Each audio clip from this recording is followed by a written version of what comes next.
Bismillahirrahmanirrahim. Assalamualaikum warahmatullahi wabarakatuh.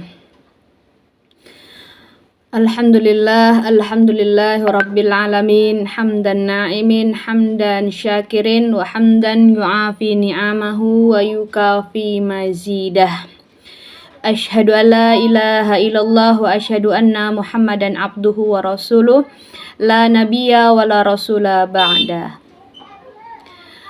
Alhamdulillah, yang saya hormati Bapak dosen dan yang saya hormati kawan-kawan seperjuangan dengan saya. Sebelum saya memulai presentasi pada hari ini, perkenankan saya untuk memperkenalkan diri saya. Nama saya Rizka Mawaddah, asal dari Riau. Kemudian saya sekarang mengajar di Pondok Pesantren Modern Muhammadiyah Nawawi Jamil Duri.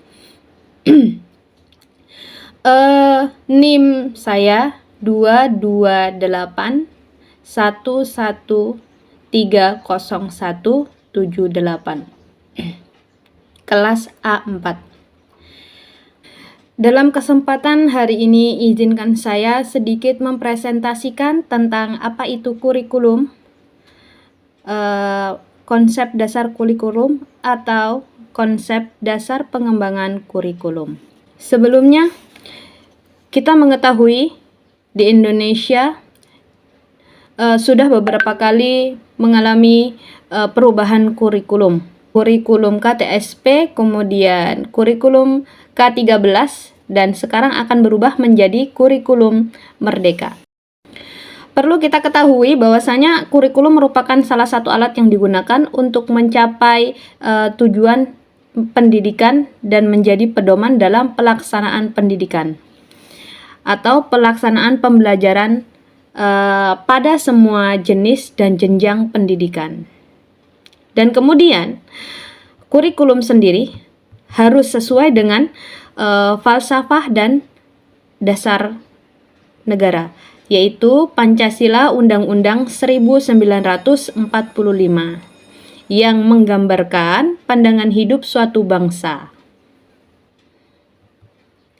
Kemudian, apa sih kurikulum itu? Nah, kurikulum cara etimologis berasal dari kata Yunani yaitu kurir, yang artinya adalah pelajari, dan kurire yang berarti tempat berpacu. Nah, pada awalnya istilah kurikulum berasal dari dunia olahraga, terutama dalam bidang atletik pada zaman Romawi kuno di Yunani. Dalam bahasa lain, kurikulum berasal dari kata kurir, yang berarti berlari atau running, sebagai suatu pengalaman hidup. Nah, dalam bahasa Prancis, istilah kurikulum berasal dari kata courir, yang berarti berlari atau turan. Kurikulum berarti suatu jarak yang harus ditempuh oleh seorang pelari dari garis start sampai dengan finish untuk memperoleh medali atau penghargaan. Nah, jarak yang harus ditempuh tersebut kemudian diubah menjadi program sekolah dan semua orang yang terlibat di dalamnya. Program tersebut berisi mata pelajaran yang harus ditempuh oleh peserta didik selama kurun waktu tertentu, seperti SD atau MI 6 tahun, SMP atau MTS 3 tahun, SMA, SMK atau MA itu selama 3 tahun, dan seterusnya.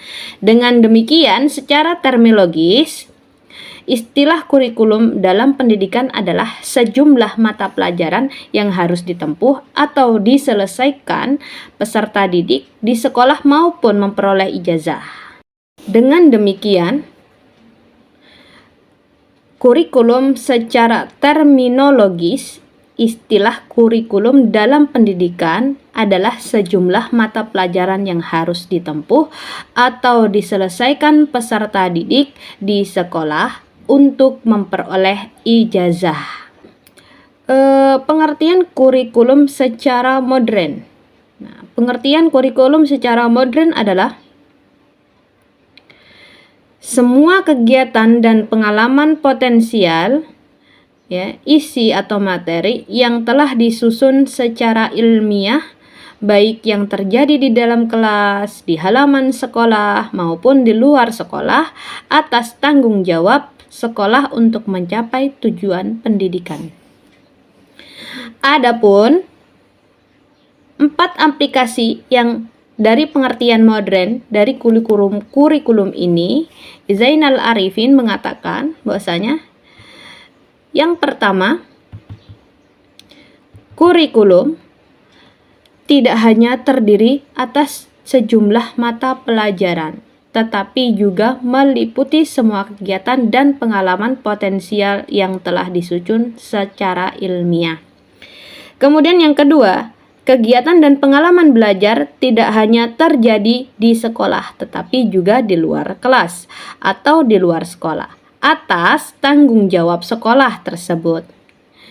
Kemudian kegiatan belajar di sekolah meliputi menyimak, bertanya, diskusi, olahraga, melakukan demonstrasi, belajar di perpustakaan, melakukan eksperimen, eksperimen di laboratorium atau workshop, kesenian, organisasi siswa, dan lain-lain. Ya. Sedangkan kegiatan belajar di luar sekolah meliputi mengajarkan tugas atau PR di rumah, observasi, wawancara, studi banding, pengabdian pada masyarakat, program pengalaman lapangan, dan lain-lain. Kemudian yang ketiga, guru sebagai pengembang kurikulum perlu menggunakan multistrategi dan pendekatan, serta sebagai sumber belajar atau secara bervariasi, agar sekolahnya ketika guru menggunakan multistrategi dapat mendekatkan guru dengan siswa atau pendidik dengan anak murid. Kemudian akan menjadikan ketika dalam belajar itu secara bervariasi seperti itu. Kemudian yang keempat, tujuan akhir kurikulum bukan untuk memperoleh ijazah saja, tetapi untuk mencapai suatu tujuan pendidikan. Nah, inilah gunanya kurikulum. Kurikulum di Indonesia sendiri diterjemahkan pada Undang-Undang Nomor 20 Tahun 2003 tentang Sistem Pendidikan Nasional Pasal 1 Ayat 19 yang berbunyi, kurikulum adalah seperangkat rencana dan pengaturan mengenai tujuan, isi, dan bahan pelajaran serta cara yang digunakan sebagai pedoman penyelenggaraan kegiatan pembelajaran untuk tercapainya suatu pendidikan, suatu tujuan pendidikan. Ini cukup sampai di sini presentasi dengan materi konsep dasar kurikulum yang saya sampaikan. Lebih dan kurangnya saya mohon maaf. Karena saya masih belajar dalam hal ini. Terima kasih banyak telah mendengarkan. Akhir kalam, billahi taufiq wal hidayah. Wassalamualaikum warahmatullahi wabarakatuh.